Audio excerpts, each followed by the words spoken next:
everyone, and welcome to the Business of Data monthly Leading Female Executive LinkedIn Live.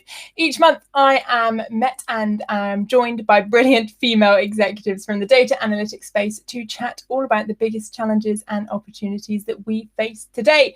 And of course, this session is live, so please do send in your questions as you think of them, and of course, your own thoughts and comments as well. I will be having a look at the comment section. Hello, James, who's just written in there today. So today we're talking all about remote and hybrid working and what it will mean for our data analytics executives. So today I have three wonderful ladies joining me who I'll invite up on stage now. Hello, ladies. Lovely to have you joining us today and talking about such a great topic. But to start off, let's do a quick round of introductions, just a bit about yourself and your role, and perhaps answering the first question I've got for you, which is, where are you currently? Are you at home, or are you at the office, or are you a bit of both at the moment? Beza, welcome. Hello, everyone. My name is Beza Bauta. I'm the Chief Data Officer for Mercy First. I also serve as the Chief Compliance Officer. And as you can see from my lovely plants, I'm home and I'm enjoying that part of it. As far as us, it's, both ways, remote and home. Pleasure to be here. I absolutely love that. And I do love your plants. I do have office envy there, Beza. Mina, hello, welcome. If you could intro yourself, and where are you today? Hi, I'm Minna Kara. I'm the data and analytics lead at Finnair. I'm in Finland, but I'm actually neither at office or at home. So I'm currently on Airbnb apartment where I'm living now, as I'm running some errands for my parents. So that's also one advantage is of this remote work, that you can actually work also from third location and combine personal life and work.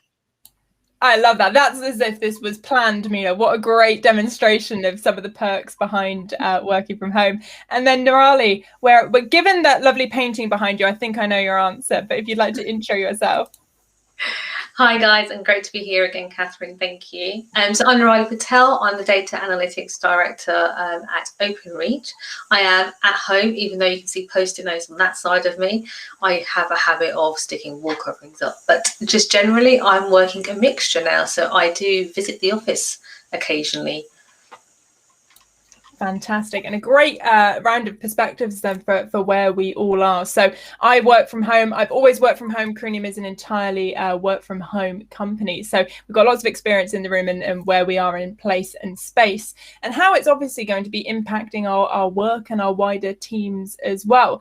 So let's take a quick look at the past. So we're now over a year into the pandemic, and I'm keen to know from each of you, what has the past year looked like for you for those first few days and weeks of heading into, remote life and having to stay away from the office? How did your team adapt to that? And what's the journey been forward from that to the current day? So Nurali, I'm going to come to you first for that one, because as you say, you're kind of dipping in and out the office now. So I'm keen to know how you've got to this point. Thanks a lot, Catherine. So as many of you may be aware, when COVID started, I was in one job, and then during COVID I have changed roles, but both organizations was kind of fully work in the office organizations.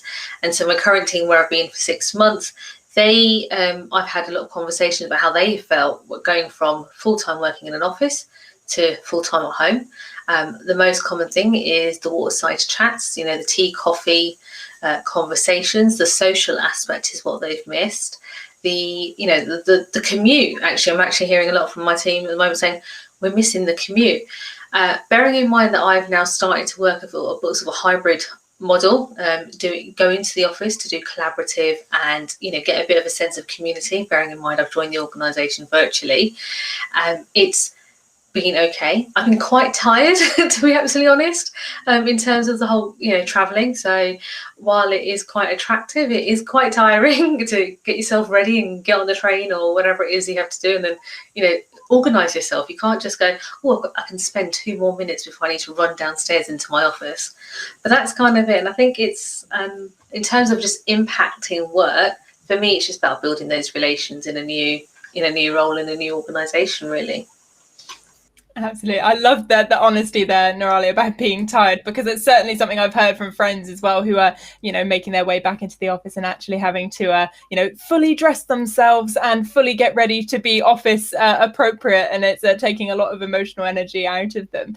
And I think that's really interesting, as you say, that water cooler cup of tea time conversations where we do really build a knowledge of your personal life as well as your professional life. And we all know that the real meetings take place after the meeting, right? So it's interesting to see how that's adapted both virtually, how it will continue to be virtual, but then, as you say, as people come back to the office. So Beza, how about you? What's your journey been like at Mersey First over the last year with your working? So initially it was pandemonium, I think, when COVID hit. We're a healthcare organization. So for us that, a group of staff have to provide direct services to patients. And then the other, any sort of ancillary staff can do things online and remote. So we moved to a third rotation where we had direct service providers, clinicians and others that would have to come in, but go in a stretch where they would providing services direct and then off a few days. We try to minimize exposure for those healthcare providers. And then for the rest of us, like my team, we're data analytics division, there was really no reason for us to be, because in the setting, and it would actually pose risk to our, patients and clients. So anyone that can be, that was ancillary ended up being remote. And I think ongoing, as Nirali said, we're actually in conversations later today trying to figure out, are we going to come back in where it's going to be 50% in the office and 50% off?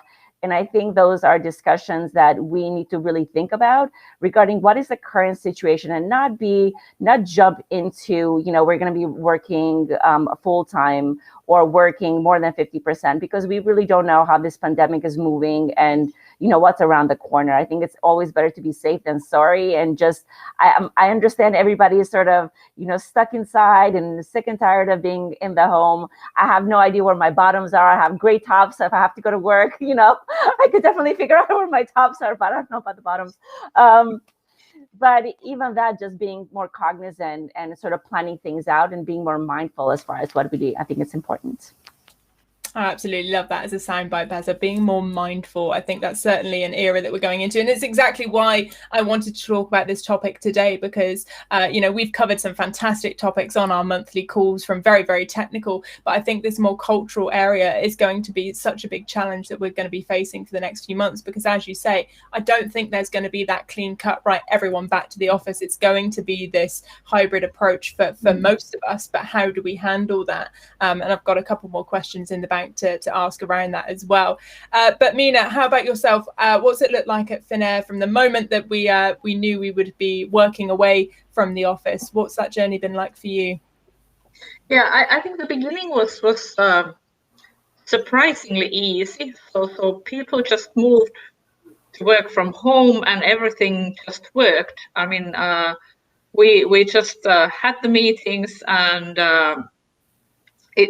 nothing major changed, but I think at that moment people, like, the mindset was something that this is going to happen, going to go for the next month or a couple of months, and then maybe after summer we can all return back to the office and continue from where we left. But now that it has been the full year, or actually over a year now, I see and hear that people are a bit tired also for the situation, mainly because this remote setup is limiting a lot of those unofficial encounters and kind of the social discussions around coffee machines or lunch, over lunch at the cafeterias, and all that kind of dialogues and those that you don't really plan to do on Teams, or you don't send invitations to your colleagues, but things that happen in a normal office life, and they have now impacted during this long period of time, that there's people feel that they are missing out information, they are missing out what are their colleagues, how are their colleagues doing, those who they don't necessarily work on daily basis. So with your own team, very natural that you have the regular meetings and you talk to them and you are in contact. But then the other colleagues that it's very valuable to have those dialogues and sparring sessions or overall just to know what's happening on the other team. And that's all missing. And I see and hear that people are starting to be a bit tired and like unsure that what's actually happening there on the other parts of the organization. And especially for Finnair, as we have during the pandemic also changed our organization quite a bit. So there's sort of changes happening and people don't really know a lot about those because we are missing this meeting colleagues at the coffee machine or sitting on the same table in the cafeteria and just chit-chatting. And I think that's the major, let's say, the pain point on the remote work. I mean, there's all those good sides that it gives the flexibility of basically being able to work anywhere, from anywhere and kind of saving the time of commute and absolutely. But still this kind of this relatively small thing, but during a long period of time, I think it's becoming more and more painful, and people feel that they are missing that important piece. Absolutely. And I think, as you touched on there, Mina, I think for many people who were very used to the office, things happen organically. You're naturally included in conversations because you're sitting next to the people, you're in that space. Whereas when you are virtual, you have to make more intention to be part of that conversation, which can be challenging. So just turning my attention to the comment section here. Maniganda, welcome. Lena, welcome. Thanks for joining us. Rab, fantastic question. I will be putting that to the panel in just a few minutes. But just before I do, Nirali, considering you are hybrid, I do have a question for you, which is kind of around those organic conversations. How are you handling the fact that some of your team will be in the office, some will be remote? How are you keeping those conversations so that everyone is then part of them? Because I know it's going to be such a big challenge that people are going to be working through over the next couple of months. It's a really good question. And I think that's part of the reason I've started going back a bit hybrid to test out how we're going to make this work, and then how do we then, through sort of surveys and stuff, looking at how do others want to do this. So at the moment, if I run a team meeting like I did at the end of last week, I did a bit of a leadership team. Not everyone we can't fit everyone in, but not everyone came in. And it's just making sure that we have the right equipment. So we had the video conferencing facilities, and I made sure that all the guys that were in the room, we were socially distanced, but we're all facing the cameras as well, so that we're staring at a big camera and a big screen, whilst the others were a bit were on they were the other side of the table, so to speak, as you would have like a round table. It's not going to be easy for people, and the one thing you have to be really conscious of is where I was really conscious last week when we did this, is your whisperings or your quiet talking on a table. That kind of stuff doesn't work when you've got half your team not there with you. So that was my only tip: always speak clearly and look at your camera. So it does feel different because you can feel the vibe across the people on the table, but it's a hard blend. It's going to need some training to get that right. Absolutely. And I think as you say, it's going to have to be intentional as well, right? That you're looking at your camera, that you're engaging that other person who, does have a seat at the table, just not physically. So it's really interesting that you're going through this challenge now, Nirali. So we've had some fantastic questions come in. So Rab has asked, was there any process of acclimatization for re-entering the office? So I'll rephrase that of, will you be intending to? So when your teams are heading back to the office, it looks like you're going to be heading back. Are you going to have a period of acclimatization? And what's that going to look like? Or how do you intend for it to look like? So Mina, I'll come to you first for that one. That's probably still quite far ahead for us. So we are not planning yet to go back to the office in a big scale, at least. And I do think that it will take until end of summer at least.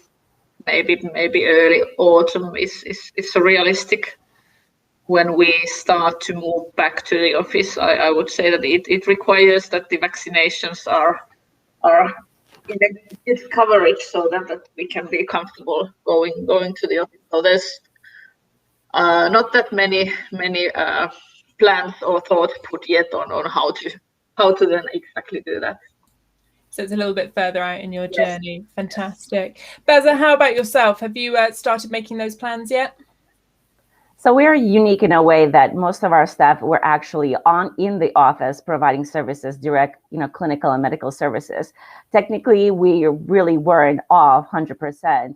There is a division of our staff that has been remote, and that was for safety reasons. But as Mina said, I think it's too premature for folks to think that, we're going to go back and work the way we used to work or have those, coffee cooler meetings or chats. I think the social distancing is going to remain. I think is the ways that we're working are ultimately changing. And we have to be very cognizant that what was may be very different from what is in the next few years. And as Mina, aptly said, that I don't think we're going to be anywhere near any of, like full conversations as far as going full back to the office until probably, I would say, December. And even then, it really depends on, the rates of vaccinations within our communities, many other factors that are external rather than internal. We could make as many plans as we want, but at the end of the day, the safety of the individuals that are working are going to be key. So the plans should always be tentative, at best. I love that. I love this approach. So Angela's asked a fantastic question, which I'm so glad she's asked, because it was certainly something that I wanted to put to you as well, which is around the future of work. I mean, we are handed this brilliant opportunity in a way to reinvent what working looks like. We're provided that cultural shift. I mean, prior to the pandemic, as I said, I've always been remote based, and I would often get jokes from friends and family about the fact that I probably don't do a full day's work and I'm spending time on Netflix. And I know everyone who now knows working from home is not like that, which is quite nice for me. But it does mean that people who perhaps had an idea of what working from home is now presented a new light. But what I will say is I don't always think it's been the most positive reflection of remote-based working, given that many people were, having to do childcare at the same time, homeschooling, as well as probably set up at their dining room table as opposed to having a dedicated room or space in the office because you just didn't have that time to plan. So you've been given that different way of working. So Angela writes, being able to recruit and hire from anywhere in a distributed workplace allows for more diversity overall. However, in a distributed, more remote workplace, how are you all deliberately creating a sense of belonging? I absolutely love this question, because it is something that Carinium, we work really, really hard to do. Just to share a bit of learning from us, we have our internal Slack channels, and lots of them are dedicated to not even work itself. It's about sharing each other's experiences. So we have current Instagram, which is where we share all of our lovely photos from what we've got up to at the weekend. So we deliberately create those opportunities to, network and mingle with each other. So I'm keen to know how you guys, if you are going to be looking to hire to have a remote workforce, and if you are, how are you going to continue that sense of belonging that you sometimes naturally get with an office? So Beza, I'll come to you. I don't think you could recreate it 100%. I mean, it's an additional work to sort of, even for me, I mean, just being honest, going into the Slack channel or going into the email, I think for me is just having those genuine conversation one-on-one with my team members and trying to create that relationship. And that's a very important question, is that how do you create that sense of belonging and team cohesion when people are remote from different locations? It's a hard thing to do. And I think being honest that we cannot do everything, and sometimes we cannot recreate a lot of those situations, the virtual world that it's in the physical world, and that's okay. It doesn't mean that we have to build in so many other things, as long as, we're building those relationships that are one-on-one meetings like this, where you're having the genuine conversation goes much, goes farther than, trying to do so much more. And I see my colleagues doing, lunches, virtual lunches. For me, it's not the same thing if you are actually eating together. I understand, in a way, it's sort of like a virtual type of getting together, but it's slightly disconnected, and just being cognizant that that's the way it is. And it's okay if folks don't want to participate, that if it feels odd and weird. and finding a different way to connect, either one-on-one or smaller team groups. I think that those are much more productive. That's what I found. But others, I'm going to let my colleagues sort of, if you have other ideas, I'm open to them.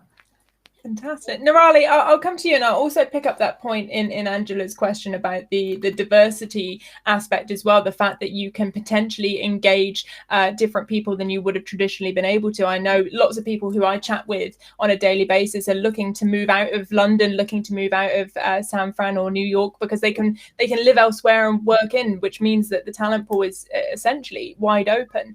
Is that something that you're considering at Openreach? And of course, the wider question around that belonging aspect. So if I try and answer it in two parts, if we go about do I have access to more diversity, I think because the way Openreach is structured and we're not just London based, we are all over the UK. So in the last 6 months, I've been doing loads of recruitment around what we're calling data and analytics hubs, but enabling that a spread. So my current team is spread all around the UK. I've got people from in like Northern Ireland, Glasgow, down in Exeter, Kent, where I am. And so we are quite location diverse as well, as you can imagine. So we are getting that, and we're continuing to use all those different locations to our advantage.